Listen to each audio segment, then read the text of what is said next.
Бүгін Қазақстан Республикасының премьер-министрі Серік Ахметов Астанадағы Дживо локомотив дизельдік қозғалғыштар шығаратын зауыттың құрылыс алаңында болып, ескерткіш тақтаның ашылу рәсіміне қатысты.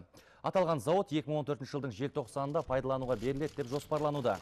Бұнда келісімді Қазақстан темір жолы ұлттық компаниясы акционерлік қоғамының еншілес компаниясы Рем локомотив акционерлік қоғамы және америкалық General Electric Transportation мен ресейлік Трансмаш дизель компаниялар жасасқан.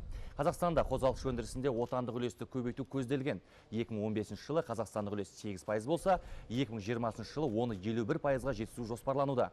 2008 жылы темір жол саласындағы машина жасау өнімінің көлемі 10 миллиард теңге болса, биыл көрсеткіш 200 миллиард теңгеге жетпек. Кәсіпорын жылына 8, 12, 16 цилиндрлік қозғалғыштардың 300 данасын шығаратын болады. Олар қазақстандық Evolution тепловоздарына, ресейлік EKT-116 сериялы 2 секциялы тепловоздарға және кемелерге қондырылады. Сонымен қатар зауыт болашақта өз өнімдерін посткеңестік елдерге және Моңғолияға экспорттауды да жоспарлап отыр. Ел экономикасының индустрияландыру аясында темір жол саласында бірнеше ірі кәсіпорындар ашылып жұмыс істеуде.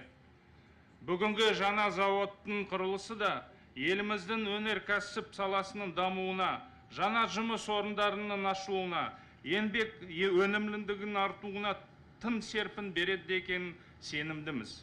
Бұл Қазақстанда болмаған өндірістер, тепловоз, электровоз, жүк және жолаушылар тасымалдайтын вагондар және рельс шығаратын зауыт. Бұл бәрі жобалар әлемге танымал компания бірігіп жүзеге асырылған.